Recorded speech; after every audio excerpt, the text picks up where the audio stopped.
ब्रह्मचर्य, गृहस्थ, वानप्रस्थ, सन्यास। ब्रह्मचर्य का मतलब हमारी सारी की सारी स्कूलिंग का एजुकेशनल टाइम है। जब तक बच्चों की पढ़ाई चल रही है तब तक लड़का लड़की को एक दूसरे से संपर्क नहीं करना चाहिए और पूर्ण ब्रह्मचर्य का पालन करते हुए अपने जीवन की मंजिल को पाना चाहिए। इसे कहते हैं ब्रह्मचर्य। और जब फिर इस योग्य हो गए कि अपने पैरों पर खड़े हो गए, फिर प्रवेश होगा गृहस्थ में। फिर पति पत्नी अपने जीवन साथी, अपने जीवन संगिनी के अलावा किसी दूसरे के बारे में स्वप्न में भी विचार नहीं करना। सब कुछ अपना, बच्चे हो गए, शादियां हो गई, फिर उम्र हो गई 60 साल। 60 साल की उम्र को क्या कहते हैं? फिर हो गया वानप्रस्थ। वानप्रस्थ का मतलब क्या है? आप ये कह सकते हैं कि gradually detachment of worldly affairs. धीरे धीरे धीरे वर्ल्डली जो हमारे संसारिक जो हमारे कृत्य हैं, जो कार्य हैं, उनसे धीरे धीरे ग्रेजुअली हम अपने को हटाएं। 60 साल की उम्र हुई, रिटायरमेंट सरकार ने दे दी। क्यों? बोला अब तो संभल ले। और हम लोग क्या करते हैं? रिटायरमेंट होने के बाद हम ज्यादा फंस जाते हैं। रिटायरमेंट के बाद व्यक्ति जब सारी जगह से हट जाना चाहिए, हम और जुड़ जाते हैं। फिर 5, 7, 10 साल लगते हैं, किसी को 2 साल, किसी को 20 साल भी लग जाते हैं। फिर जब समझ लो कि धीरे धीरे प्रैक्टिस की और फिर कहा कंप्लीटली डिटैचमेंट, सांसारिक कृत्यों से पूरी तरह से आप डिटैच हो गए, उसे कहा जाएगा सन्यास। क्या कहते हैं उसको? सन्यास। शरीर का सन्यास नहीं, दुनिया को दिखाने के लिए सन्यास नहीं। दुनिया को दिखाने के लिए सन्यासी कोई भी हो जाएगा। दुनिया को दिखाने वाले सन्यास को हमारा सनातन कभी श्रेष्ठ नहीं मानता, बुरा ना मानिएगा। अगर दुनिया को दिखाने वाले सन्यास को हमारा सनातन श्रेष्ठ मानता तो स्वामी सुखदेव जी जिनकी हम कथा सुन रहे हैं, उनको भी उनके पिताजी आखिरी में विवाह के बंधन में ना बांधते, जो सबसे श्रेष्ठ बाल ब्रह्मचारी हुए स्वामी सुखदेव जी।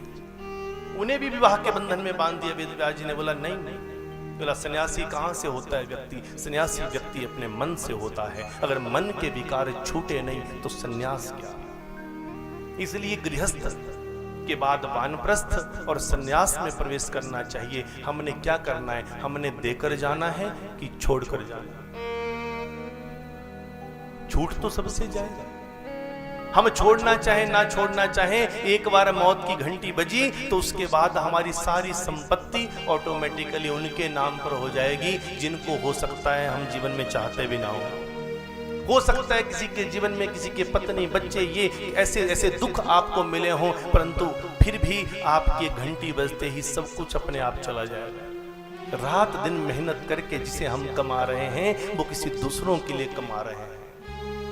क्या ये गलत है? नहीं, ये सही है। हमारी जिम्मेवारियां हैं कमाना, परंतु हमें ये याद रखना है कि हम ऐसे ना कमाएं कि हम केवल पराये गधे बने रह जाएं।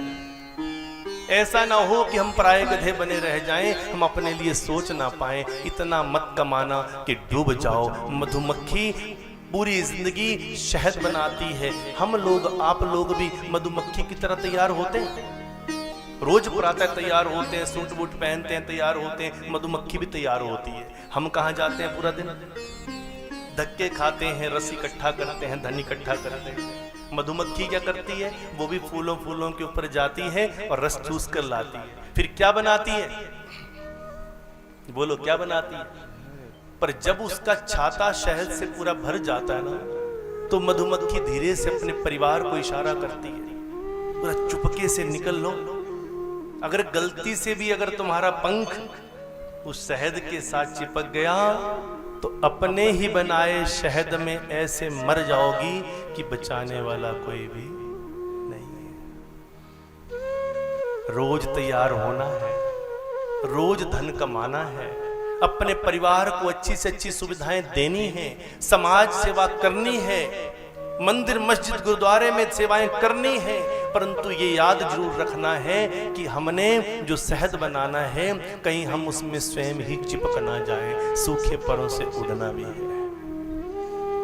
इसलिए अपने जीवन को हमने समर्पित करना है, अपने माता पिता की सेवा करनी है, पांडवों की तरह ज्ञान पाना है, पांडवों की तरह अपनी जिम्मेवारियों को समय पर, जैसे 60 साल आयु हो गई, अपने घर की ताला चाबी अपने बहू बेटे के पास सौंप दो।